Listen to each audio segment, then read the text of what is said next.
Well, Mary's my confirmation. When I was younger, my dad just changed his name.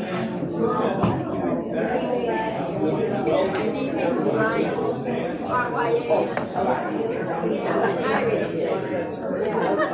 That's where you get the red hair.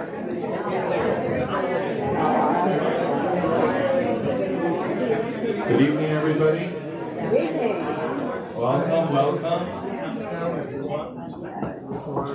We're on to our third night, and hope this will be as interesting and thought-provoking, and hopefully we are learning little by little some things that we didn't know before. That's good. It's always good to learn new things, and especially when it regards the church. And you're going to see something that I think is going to be really different, that I would bet most people don't know. And I hope it's going to be fun and interesting. But let's start with a prayer. In the name of the Father, the Son, and the Holy Spirit. Amen. Father, we praise you and thank you this day for your goodness, your blessings, and we ask that tonight will be a further deepening of our knowledge of our holy faith, but also our love for you. And we pray, Lord, that what we learn will give us a sense of thankfulness and gratitude for the gift that has been given to us. And we especially thank our parents now and those who maybe later were responsible for our baptism, for helping us, either bringing us into the faith as babies or later when the path was right. We pray, Lord, that we will always honor the gift and always live in joy what was given to us. In the name of the Father, the Son, and the Holy Spirit. Amen.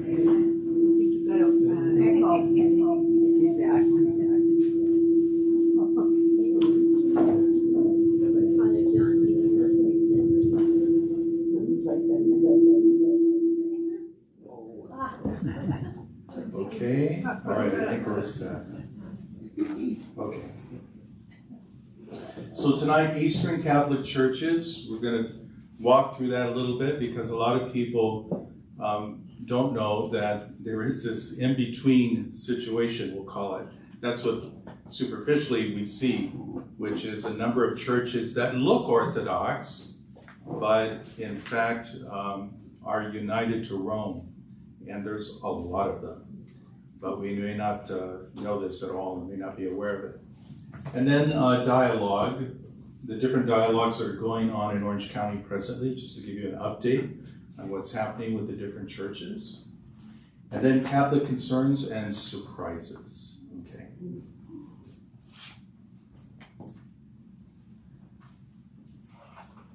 Okay. So where do they come from? The Eastern churches. Beginning with the Crusades, so we know about the Crusades, 1095 to about 1291, there's a number of them, and continuing through the Council of Trent in the 1500s. And you know, the Council of Trent is hugely important. It probably has to rank up there with the Second Vatican Council. It's that important. And of course, every council builds on another council. And so the Council of Trent was called during a time when there was a lot of confusion and a lot of upset and heartache that was going on because of the Protestants. And so it was the first time that we had this cataclysmic change in the church, where even nations walked away from the Catholic faith. So you put yourself in a moment like that, and just put yourself back and that time and in their shoes. Can you imagine if today, all of a sudden, Mexico left the faith, or Poland left the faith? And this is what was happening during this time, and it was devastating to people. And it divided families, because some families remained Catholic and others then moved on to the new religion. And then eventually it became violent. And something that happens, unfortunately, is when there isn't dialogue, when there isn't conversation, when people don't get to know each other, in moments that are critical or crisis, what sometimes happens is the ugly and demonizing, we can call it that, I guess, where the other person is a threat to me because they don't think like I think. And we see that happening a lot now with Christianity, don't we? So there's a lot of talk about tolerance and getting along and just listen to me and not trying to push anything on you. But in fact, we're getting pushed into corners, not just the Catholic Church, but religion in general. And so that same call to tolerance and everything, I don't see it happening a lot the other way. And a prime example of that is the whole issue right now with the Dodgers and the Angels. Ugly thing. Okay. And I'm going to talk about that later. All right. So, but there are different Eastern churches that enter into or renew their union with Rome. And so remember that the Roman Church always has this anxiety about that we're not all together. And there is a special call that she feels because she calls herself and sees herself as a church founded by Jesus Christ, right? On the Confession of St. Peter. And because of that, all those years forward until over 1,000 years, there was only one church. There were some break-offs, historians broke. But the major break that happens will be in around, as we say, about 1054. And that is the break between the East and the West. Okay? So when you're trying to understand, maybe just casually, what happened, remember 1054, East and West break, Eastern Empire and Western Empire break, the political animal breaks between East and West, and the political animal takes religion with it. So when there is this major division that happens between emperors and leaders of nations and countries, as you know, the king usually takes the people with him. And so even in the ancient times, remember we were talking about at one time Persia, and it is Saint Jude who goes to Persia, and in that part of the world is finally martyred. But the king that he brought, remember the veil of Christ with his face on it, the king is cured of his leprosy, and then immediately the whole kingdom becomes Christian. And so this is what kings could do at that time. They could declare things like that, and people would follow. When we're looking at what's happening here in the Catholic Church today, see all these churches, and that's not the end of it. So I'm going to walk through this very quickly. These are all the Catholic Church. So there are 23 other churches beside us in the Catholic Church. We just happen to be the largest. And here in the United States, a lot of these may not be present, or they may be very, very small populations. But they are all legitimate to all the other churches. Okay? There's one Latin rite. So there are 6 rites. And under those 6 rites are grouped different churches. Okay? So under the Latin rite, that's you and me.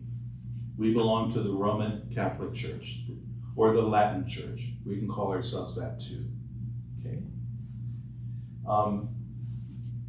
It's a little funny because there seems to be some kind of something about Latin, and that's a real question in the church today, at least in the Latin Rite, whether we should use Latin so much anymore. Well, we call it the Latin Church, the Latin Rite, so it seems to me that it's just me, but again, when we disconnect from our roots, we can get into big trouble.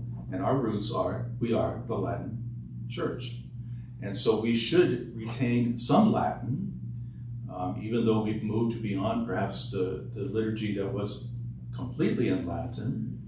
But there are some parts, even today, we still do, right? The Agnus Dei, that we sing at Mass, and sometimes the Sanctus, Salve Regina. So there's certain things we still remember. The Pater Noster, I hope you remember that. The Ave Maria, certainly you remember that. At least you can sing it, maybe. Maybe you can't pray it, but you can sing it because of opera and all the rest. There's something very, very important about retaining our identity. And that's something I think the church has not settled with. And she's struggling with that in different places in different ways, even at the highest places of the Holy Father. There's the Alexandrian Rite, and that contains the Coptic, Eritrean, Ethiopian Catholic churches. Okay? So in Ethiopia, the church really, the majority church, is Orthodox, but there is a small Catholic Ethiopian church. The Antiochian Rite, this is where we find the Maronites, the Syriacs, the Syro-Malankara Catholic churches. Now we do have a Maronite church here in Orange County, and that's called St. John Maron in the city of Orange. And you can go to Mass there anytime and receive Holy Communion there from them, because they're Catholic. But the liturgy is celebrated in Aramaic. Now, the interesting thing about this would be, this is the only church that celebrates the Mass or the liturgy in the language of Jesus. So if you want to listen and hear how Christ would have spoken or chanted, then this is a Mass you should attend someday. Okay? The Armenian Rite. We just had our panel discussion between a Catholic priest, Armenian priest, and a Coptic Egyptian priest. And one of them, the Armenian, explained about his church, Father Karakin. And we talked about how Armenia, went through a terrible, you remember the genocide, where it was almost completely stamped out. That was the intention. And I'm happy to say and proud to say that the Catholic Church is probably one of maybe a few nations. Remember, the Vatican is a nation, and the Pope has that,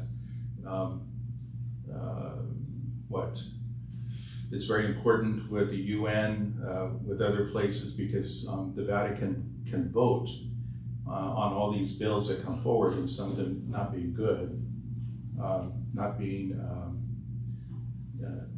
what would support Christian vision of the world.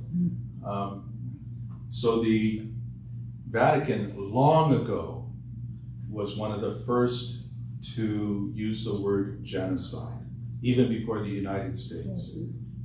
Everybody was pussyfooting around using different words, didn't want to ruffle feathers.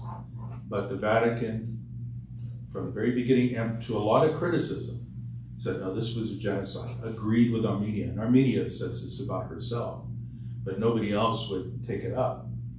And finally, the United States also used that word, and now a number of other countries have. But Turkey, of course, still is very offended by this, because this is part of their history. So we have an Armenian Catholic church. In Orange County we don't, but in Los Angeles we do. And but we are very, very close to the Armenians here. And if you go to St. Barbara's, if you know where that is, in Santa Ana, right across the street is the Armenian Orthodox Church. And it looks Orthodox. It's very beautiful, with, you know. And inside is very, very lovely too. The Chaldean Rite. Within this grouping are the Chaldean and the Syro-Malabar Catholic churches. Then you have the Byzantine Rite, and this is the one that you probably would be more familiar with. So in this one you find the Albanian, Belarusian, Bulgarian, Byzantine Church of Croatia, Serbia, Montenegro. So you see that these are all those Eastern branches, right? And so a lot of these churches came into union with the Pope, and probably the most famous one, especially now at the present, is the Ukrainian Catholic Church. And we'll talk about that in a little bit. But this one you may have even visited already, the Greek Byzantine Catholic Church. We have a Byzantine church in Anaheim, and that's called Annunciation. Has anybody been to that? Okay. Yeah. Annunciation is gorgeous. So if you want to see a truly beautiful Catholic church, go to Annunciation. They have icons painted all over. It's really glorious, of the Virgin Mary. And again, if you go to that Mass, or Divine Liturgy is what they call it, you may receive Holy Communion on Sunday from them. You could go to confession to the priest. That is a church in complete union with us, okay? And we with them. You have the Hungarian Greek Catholic Church, the Italo-Albanian Catholic Church.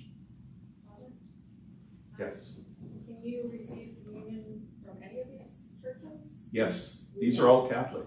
So, okay. Isn't that something? Yeah. I know, it's kind of it's beautiful, it's interesting. A lot of people don't know how really diverse we are. And more. The Macedonian Catholic Church, the Melkite Greek Catholic Church. If you go to Placentia, we have a church there, Holy Cross Melkite Church. And you can receive Holy Communion there too, because they're Catholic. In fact, their pastor, not the present pastor, Father Oliver, the pastor before, Father Beruti, has just been consecrated a bishop within the last half a year, I guess. And so he's a bishop of their church now. But he was always very, very active in the Diocese of Orange. Even though he's Melkite, but he always participated with the Latin Rite priests. So a lot of these fathers that are here, they have their own grouping of clergy. And so most of the time, we don't connect with them. Like, let's say we have our annual retreat, which is coming up, where all the Latin Rite priests leave for a week to go on retreat with the bishop. Most of the time, the Eastern Rite fathers don't come. They have their own retreats. Sometimes they do, and they're welcome to come. Father Beruti used to come to a lot of our things that were offered. So, but it is important to remember, in the same way that we have our structure and we have our groupings and all those kind of things with the bishop, they also have a bishop. He may not live in Orange County, but they have their own bishop, and so they have their own structure and so forth, right? Are all of these churches, if you go, they're going to be in those languages? No. Are all of these churches, if you go to the Divine Liturgy with it, is it going to be in the language of the country that's on there? Right. Yes and no. Catholic Church, the liturgy would be in Russian. Yes and no, because there are a lot of churches that have moved to English also. And there are churches that, most of them I think, do a mix of the mother tongue. And then, of course, I mean, I say of course, but there was a time when it wasn't like this, where the readings would be done in English, and then the homily would be done in English. But you have to remember that in a number of Orthodox churches, the readings are still in the mother tongue, even though they're here in Orange County. And some of the Orthodox fathers that I've spoken to say it's a real problem. They're really grappling with that because the younger people don't understand the ancient language. And especially if you're looking at, let's say, Greek, because Mass or the Divine Liturgy wouldn't be offered in Greek like you would find in Athens. It would be like Greek in Athens 700 years ago, 1,000 years ago. It's ancient Greek, which has very little connection anymore to modern Greek. So if you know modern Greek, doesn't help you because the ancient language is that different. So it's very beautiful. Everything is chanted. In Orthodox liturgies, everything is usually chanted. In Eastern Catholic liturgies, everything is usually chanted. Okay? In the Western Church, we also chanted everything. But then I guess most of us realize that a lot of priests can't chant that well. And so, me included. But, and so somehow that slipped away from us and we have a lot of this spoken. But you can imagine too, if we chanted, which would be beautiful, but if we really chanted the entire liturgy, you're going beyond an hour for sure. And so this is a difficulty, especially in our churches like Blessed Sacrament or St. Barbara's or even the cathedral, where you have Mass upon Mass upon Mass, and you have to gently move people, you know, to keep moving and going home. So, and the Orthodox churches, something that's very, very different is that they are not permitted to offer more than one Mass on an altar. So there is usually only one altar in the church, and they can only celebrate one Mass at that altar. And that goes actually back to one of the ecumenical councils. But we have had to adjust that because it would be impossible, because our churches would be too small to hold for one Mass, imagine. So even the cathedral couldn't do that, it's impossible. So many, many years ago, because the Catholic Church is so large, she had to adjust that ancient teaching. Russian Catholic Church, or the Romanian Catholic Church, but the Russian, there is a tiny Russian Orthodox church in Orange County. And when I met the priest, maybe about 5 years ago or more, his congregation was, I think, 4 people. Oh my gosh. But there's not a lot of Russians here in Orange County, right? And so we don't have a Russian Catholic church because there's no need. There's just really no one. And but in Russia, we do have a Russian Catholic church. And our Poor Clare sisters, who are off of, I think it's Fairview in Santa Ana, they have a school for children. And there's probably about maybe 15, 20 sisters that reside there. They have missions all over the world, and one of their missions is in, I believe, in Siberia. So they have a few sisters there, and there's a couple of Russian girls that have entered into the order to become sisters. So they have to be very careful, quiet, especially right now. I'm sure it's very difficult with everything going on in Ukraine. The Catholic Church in Russia has to be very careful because if she, gets too obvious about some things, like with the war, the whole thing could be shut down, or they could be put into prison. So you see the difficulties of being a missionary, too, of wanting to hold the truth and so forth. And at the same time, you have to be realistic, too. What can you do? What can you say, at this point? Another interesting thing, culturally, is the sisters, arrived over there, and many religious orders arrived over there, and they wore modified habits, so beneath or below the knee, of course, the dress.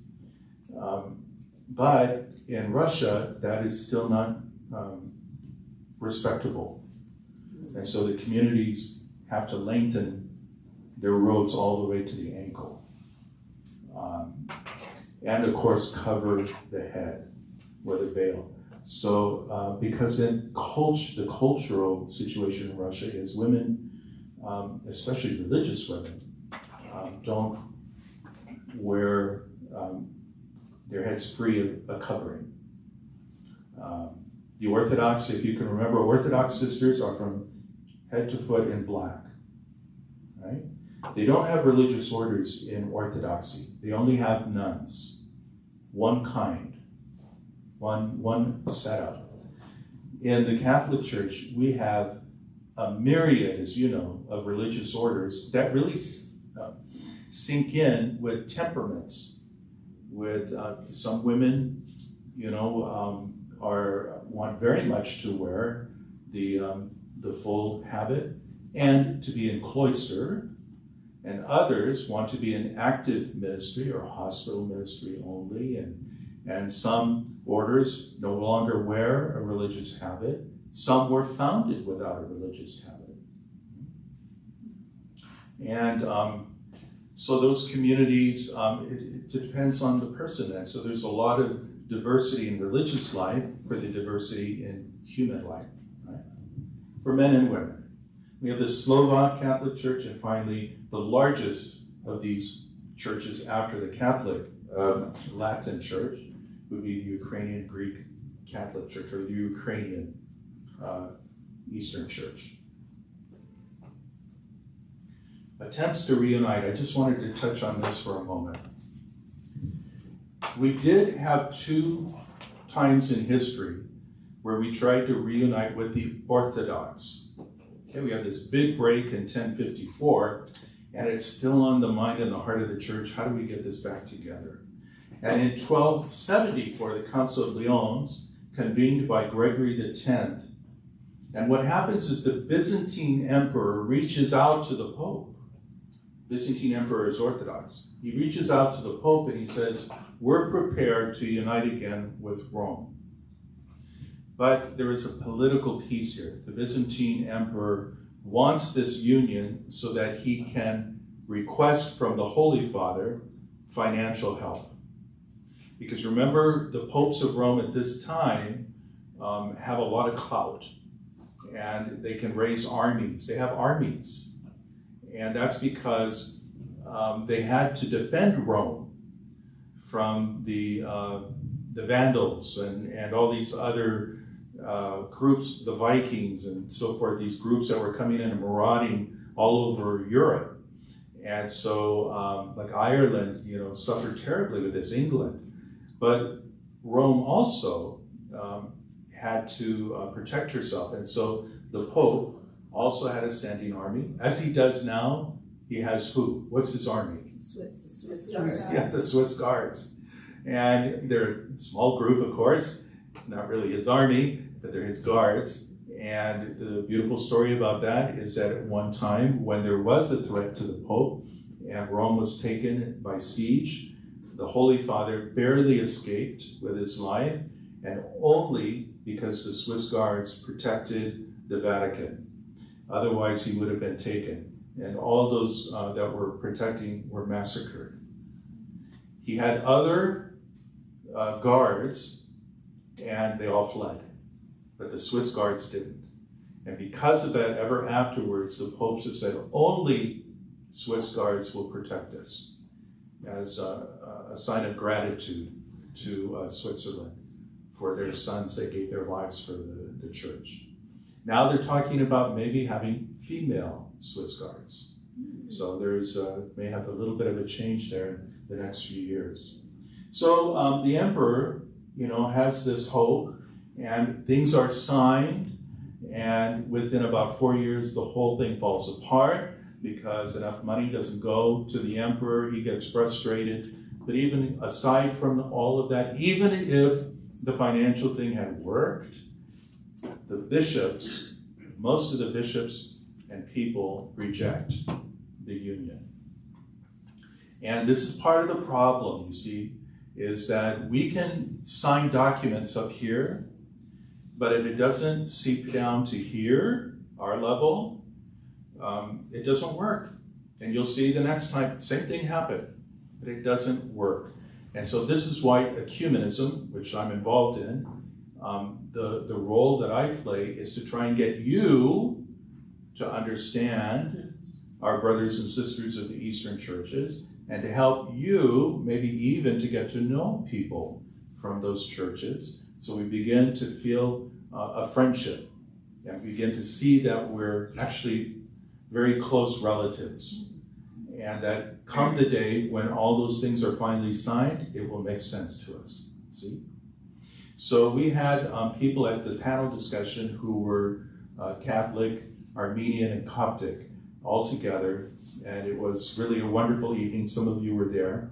And that's my goal, and I've told the other clergy, we have a very tight and warm relationship. The Orthodox, Oriental Orthodox, Eastern Catholic, and the Roman Catholic priests. Very, very strong relationship, good friendship. But now we got to work on this level of getting our people to know each other. Right? So that kind of thing we did with the panel, we're going to keep doing things like that. I'll let you know when those things happen, and maybe you can join us. Council of Florence comes later. I didn't put the date. I think it's in I'll have to look it up, 1400s. The council had meanwhile successfully negotiated reunification with several Eastern churches, reaching agreements on such matters, important ones, on the insertion of the phrase filioque. What's filioque mean? And the Son. Good, good. And so that was that piece that was, remember, inserted by us, not by them, inserted into the creed in order to take care of a heresy that was rampant in the West, and it did. And now it still is there. But as I told you, this is not a deal breaker. This is something that could be taken care of. The creed, the definition and number of the sacraments, the doctrine of purgatory, and even, it's not there, but the Marian teachings at the time. So all these things were agreed to and signed by the Orthodox representatives. And the real important one, papal primacy. So they agreed that the Holy Father had authority over all the churches. They signed that. And what happened was when they got home, oh my gosh, they were confronted violently by the Orthodox faithful and other bishops. Some of them were run out of town. A few of them, I think, became Catholic bishops because they really had nowhere to go. And they believed in what they were doing. They believed in the reunion, but the whole thing fell apart. Now, on the books, even though the Orthodox repudiated reunion at the Council of Florence, on the books, we have never repudiated it.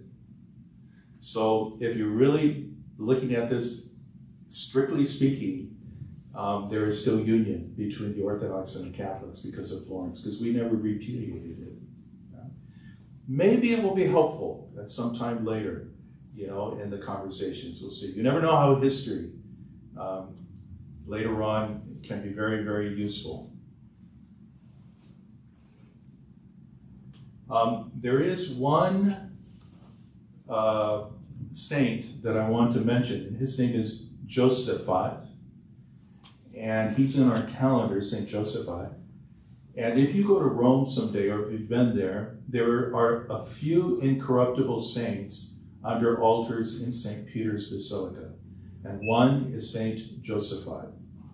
And Josaphat was a priest who very much worked for the unity between the Orthodox and the Catholics.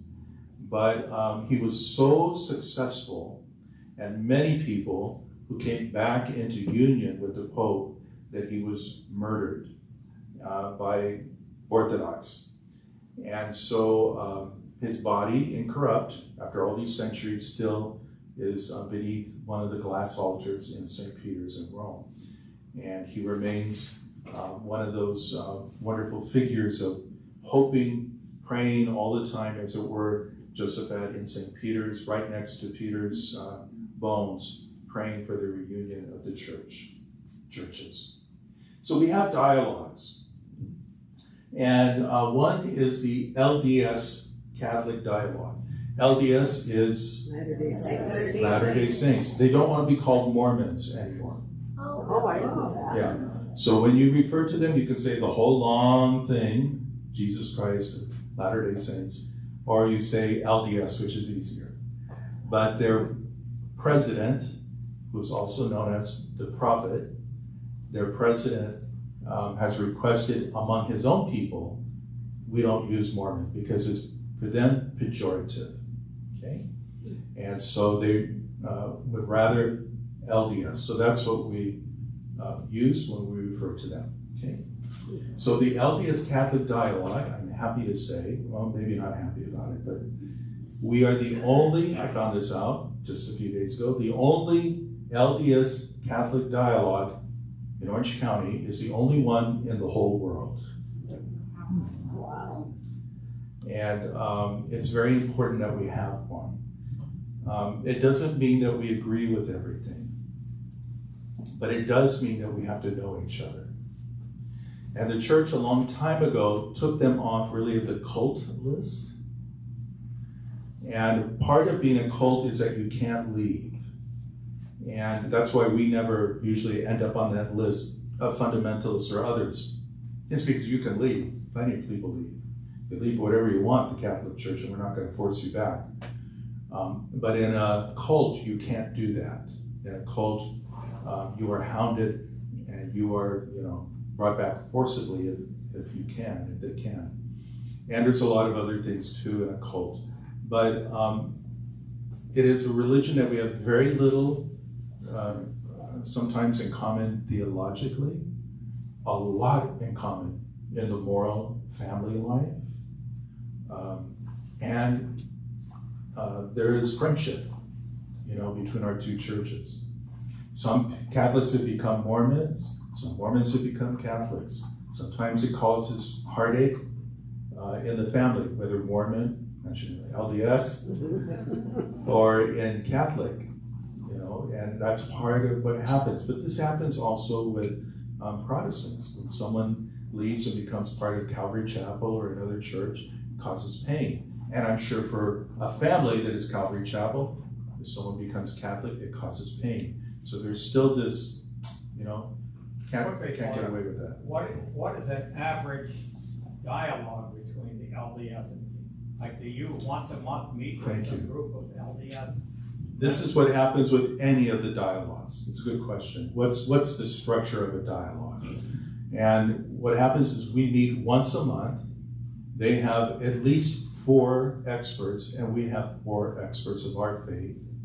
We meet together and we talk about the issues. So I'll give you an example. When we had our LDS Catholic meeting, I explained to them about what's going on with the Dodgers and the Angels, and they were horrified because they understand from the moral and family life angle. And they said to me, Father, are you going to do something like a protest or something? We'll be there.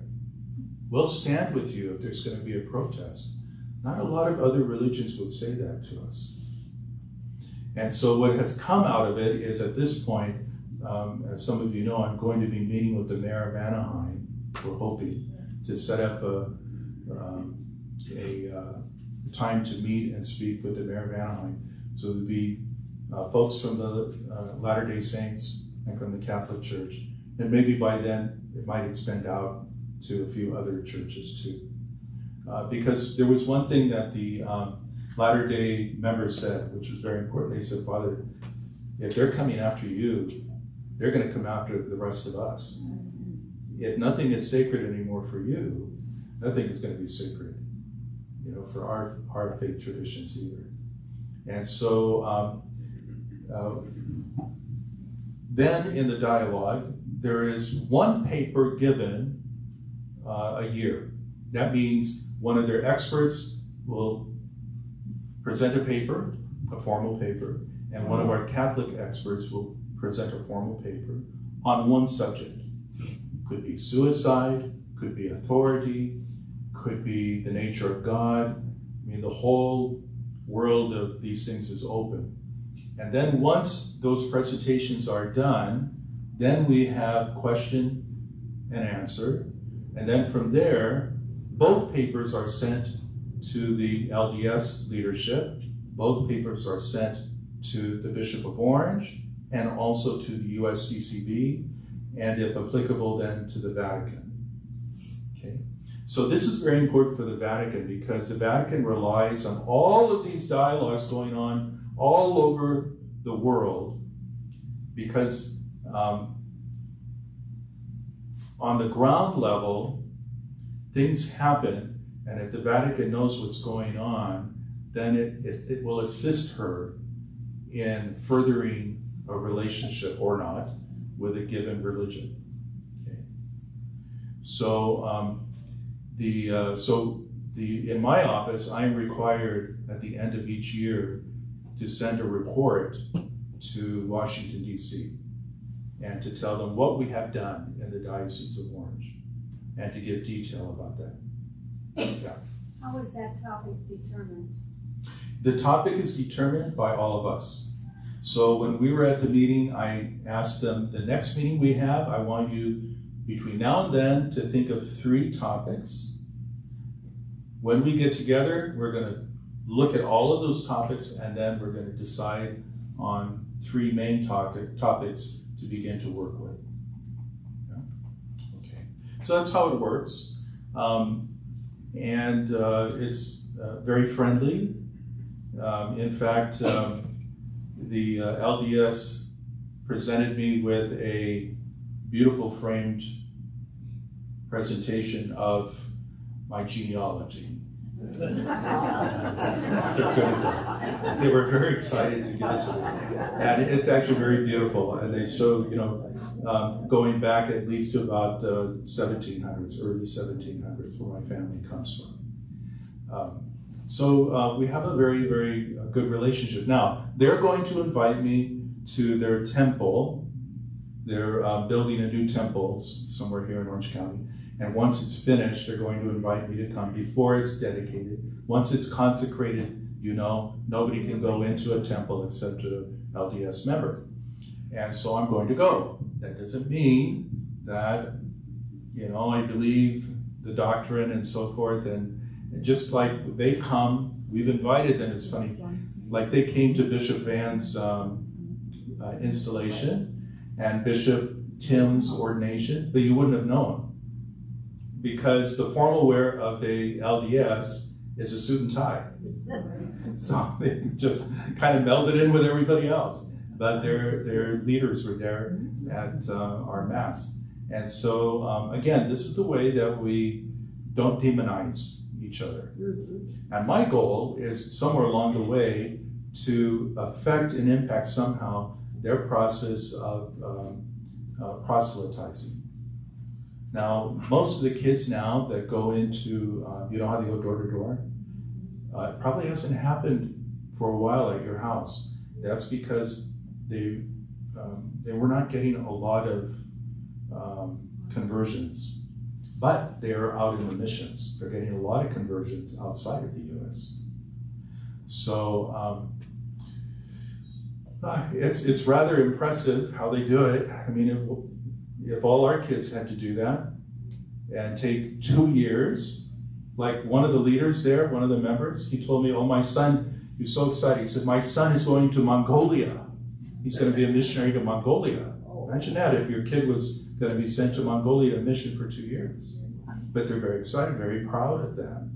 And so he's going to go into an intensive now for 10 weeks or something of the Mongolian language, which is, I'm sure, very, very difficult. And then he's off. And then the other members say, oh, yeah, I was sent to France. You speak French? Oh, yes, I speak French now. Yeah. So wherever they go, they have to learn the language. They go for 2 years. So that teaches a young man a lot. Now young women also are able to go on the missions. Anyway, there are some mechanics to their religion that is really envious of how they've been able to work it into a whole structure so that it is normal for a young man or woman, if she wants, but the men have to, young man to go to the missions. It's normal. That's not normal in our community. No. Yeah. Not at all. No, not at all. And that's too bad, because that would teach us, right? Boy, I tell you. But how do you take something like that and bring it into a structure that we have now? We probably can't. Yeah. So, anyways. Jewish dialogue. So the Jewish Catholic dialogue is the first dialogue that we ever had in the Diocese of Orange. It goes all the way back to our beginnings. And I think it was Monsignor Larry Baird. I think he was the first. Yeah, he was the first director. So I'm his successor, number out. But the Jewish Catholic dialogue is interesting because most of the Jewish rabbis and folks that we have as members are not Orthodox Jews. In fact, none of them are now. We did have an Orthodox rabbi during my time before. Now they're all Reformed or Conservative Jews, which is a much more liberal approach of Judaism. And so on the moral and side of things, there would be a lot of differences now. But on the theological side, there still is some real commonality. And especially, they are ever, ever so grateful for our support of Israel, our support of their existence. Nostra Aetate at Vatican II, that's the document that said, we do not believe, put it that way, that all Jews are responsible for the death and the murder of Christ. Okay, that was the first time in Christianity it was said. And the Catholic Church holds to it. And a lot of other churches stepped up right behind us, which was a real blessing to the Jews. Now, does that mean that we agree with everything that goes on in the state of Israel? No. Does that mean that we agree with everything that the policies with the Palestinians? No. It just means we understand and accept and are grateful that there are, as John Paul used to say, our elder brothers. We come from them. Benedict used to say, if we ever walk away from the Old Testament, we run the risk of not knowing who we are anymore. And so we are grafted from the Jewish tree, as it were, and we desire to stay grafted to her. So to be anti-Semitic would be a great sin. And it's been labeled that many, many times over by the popes. Muslim dialogue. We have a good dialogue with the Muslims also. Doesn't mean we agree with everything at all, because even in the Muslim community, they are divided between two big branches. And so one branch being more fundamentalist, we'll say, the other being more open to even development of the religion. But Bishop Van has a very warm relationship with both leaders, the leadership of both branches. And here in Orange County, it is actually a healthy community or healthy relationship with that community. I remember a number of times taking Bishop to the mosque in Garden Grove. We take off our shoes and we walk in, and then the imam would say, welcome, we want to welcome our bishop.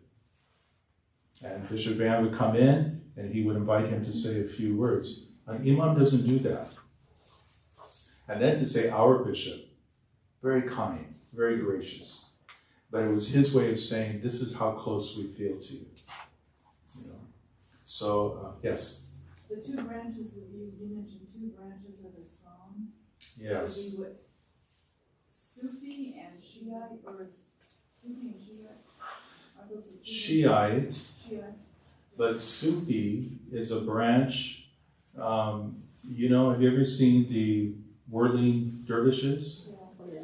Sufis are very mystical, and so, but they're a part of that. Yeah. Okay. So let me move on now. The Orthodox, of course, very, very good relationship. We've talked about that a lot. A Protestant is very complicated because Protestants are complicated. And so we have the Anglican Church, which is in England. Anglicans, when they came to the colonies, became Episcopalians. That's what they began to call themselves. But now we have Anglo-Catholic churches here in Orange County. There's one by Holy Family in Orange, St. Mary Magdalene Anglo-Catholic Church. And they're very what we call high church. You have high church, middle church, and low church under this umbrella called Anglicanism, or the Anglican Communion. High church looks very much like us. If you watched the coronation, then you saw the high church. Low church, especially, would be very much like evangelical and very much not like us. But the interesting thing about the Anglican Communion is that it's a huge umbrella that tries to take in everybody. And it's not been too successful. So they're going through a lot of heartache right now, a lot of dividing, a lot of breaking. I think it's the church in Africa has announced about a month or so ago that they do not accept the Archbishop of Canterbury as being the leader of the Anglican Communion. That's a big deal. It's a real big deal. But it's all about same-sex blessings, active homosexual clergy, all of those things that have turned out to be the breaking point for not just the Anglicans, but also the Methodists. And it's hitting all of the Protestant church. The Methodists have just gone through another terrific division, and they're still reeling from it. Hundreds of churches, over at least close to 150 churches, have left already. It's probably going to be a lot more that are going to disengage from the Methodist Church in the U.S. Where are they going? They are Another all. form of Methodism? There is no other form of Methodism, but they're creating it. So they're creating a new branch that they believe is faithful to the intent of the founders, the Wesley brothers. And it's the same with a lot of the Anglicans that have left that church have also branched into a new called GAFCON. It's a new community of believers that hold to basically to Anglicanism the way it was maybe in the 1950s. Much more strict, Book of Common Prayer, more Catholic looking.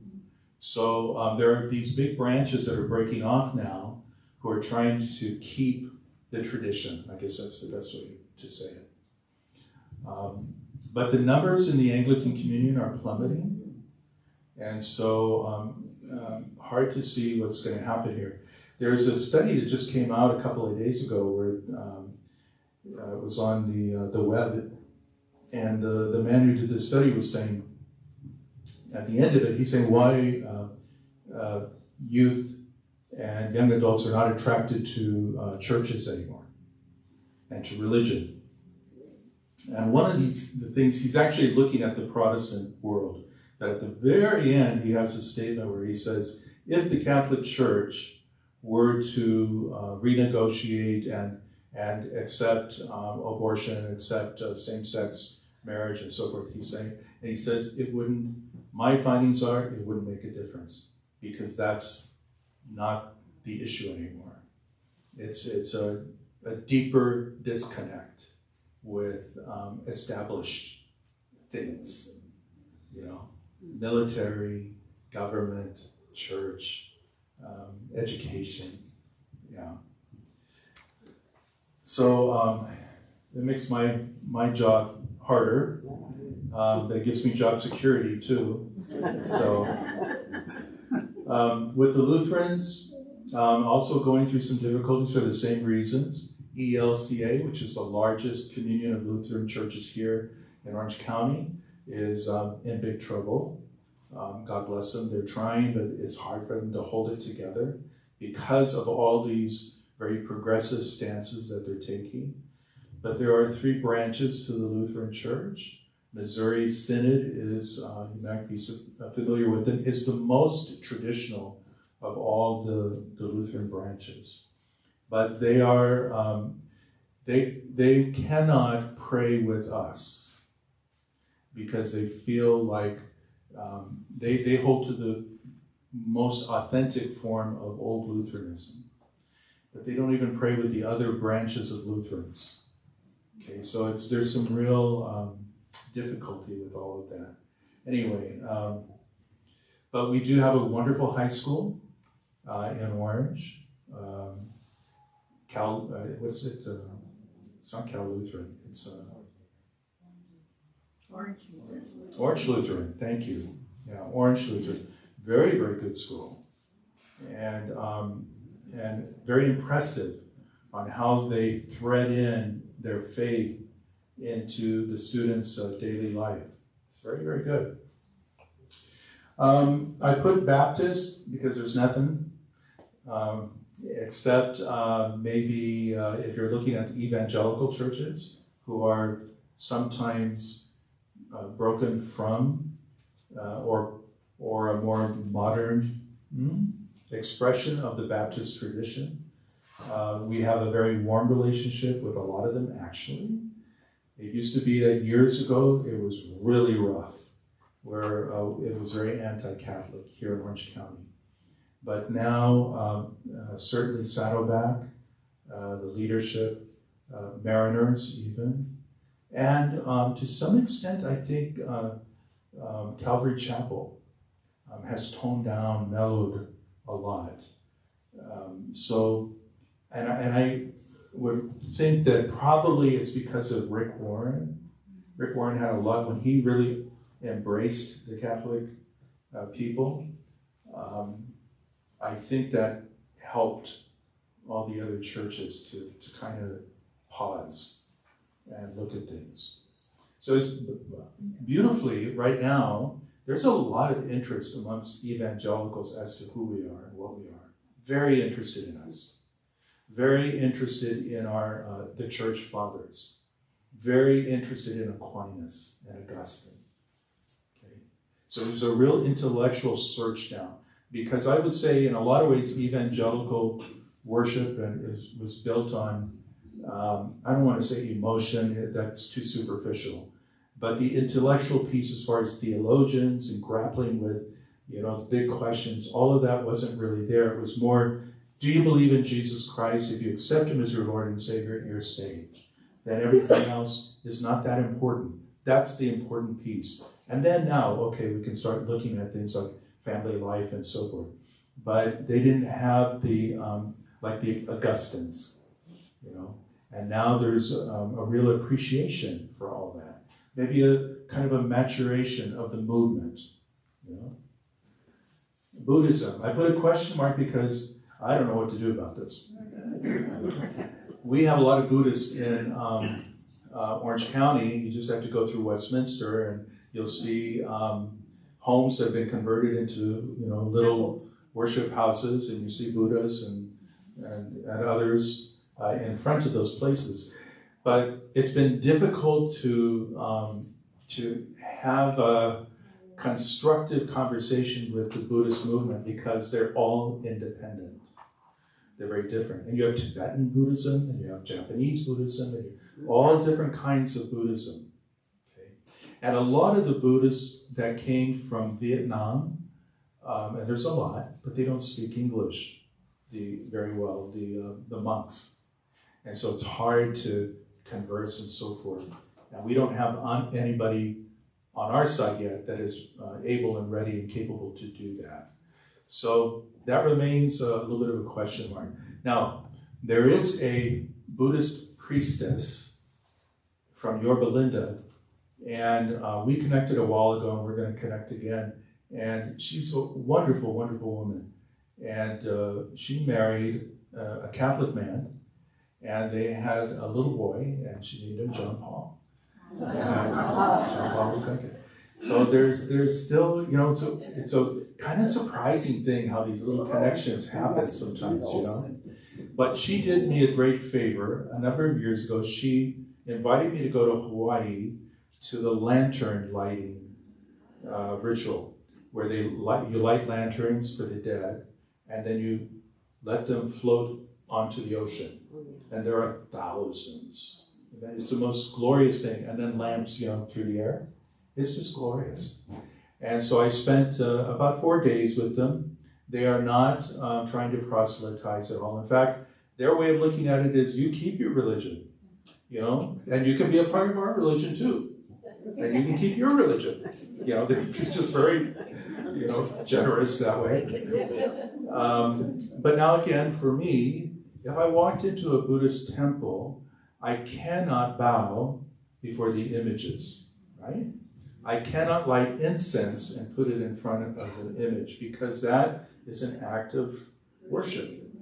So you have to be very careful when we visit these other houses of religion. We have to know where we're going and not make some mistakes, you know.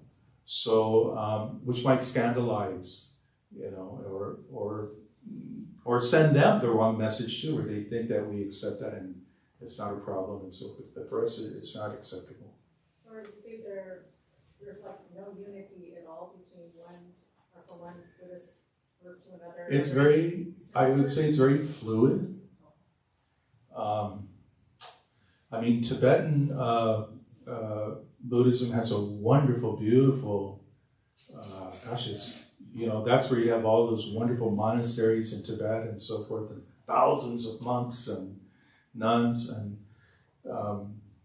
but it's also very mystical, and it deals with demons, and so that's something where we would, you know, step back from and say, okay. And then you have Japanese Buddhism, which is very gentle and doesn't engage all of that. It's very beautiful. And to read the writings of the Buddha, I encourage you to, because they're very, very lovely. And certainly we can learn from other traditions and appreciate the art and the beauty of their writings. Doesn't mean that you become Buddhist. It just means you appreciate it and respect it. And you say, you know, maybe it turns on a little light in the Catholic brain. You know, makes you appreciate something more beautifully or deeply because you hear it said a different way. Jehovah Witnesses, 0. Jehovah Witnesses don't want to have a relationship with the Catholic Church. They believe that you are lost. And I've seen that the Jehovah Witnesses set up a little table sometimes out on Main Street, and so one of these days I suppose I'm going to need to walk up to them in my cassock or something and see what happens. When I used to go door to door, whenever I ran to Jehovah Witness house, all the time I knew it was Jehovah Witness, because they would scream, really scream. And then, oh no, Lee, go away, and then slam the door, you know. And it was because I'm a priest, you know, because I rank up with the devil. Because what I'm doing is I am bringing you into ruin, see? So it's anything outside of Jehovah's Witnesses is wrong. And it's a very difficult religion, I think. Very dividing. It translates the Bible in ways that are not accurate. And that's not just the way we feel. That would be all the Christian churches hold that there's something really wrong with the approach. I was going to say I worked with 2 women at 2 separate times that were both Jehovah's Witnesses who were born and raised and baptized Catholic. Yeah. Their families are not Jehovah's they're still Catholic as far as I know. Yeah. But they, for whatever reason, and they were the nicest, kindest people. But like when the Christmas bonus came around, it was just a bonus. It wasn't a Christmas bonus to them. Right. You can't get it. You know, they don't Yes. celebrate any of the No holidays, Pledge of the birthdays, Allegiance. and- Yeah. Yeah, there's No different birthdays. things. Very No birthdays. The only thing they celebrate is anniversaries, that's it. Right. And it's a very, at least in the Hispanic community, it's been very, very bad, very difficult because they reject not only people that are in your family that aren't Jehovah's Witnesses, it's a very hard thing, that they reject culture also. And they reject the past and their history and so forth. And but I do know a couple families that have had Jehovah's Witnesses for a long time, and it kind of mellowed. So now they get together, and they even come to parties, but they, are just a little bit more subdued. But to my shock, I went to one in the family, and they got up and were dancing, and I thought, wow. Okay. So sometimes people make, they adapt. So. But anyways, at least officially, we don't have a dialogue going on with them. Okay, let's take a break for about 10 minutes. Thank you.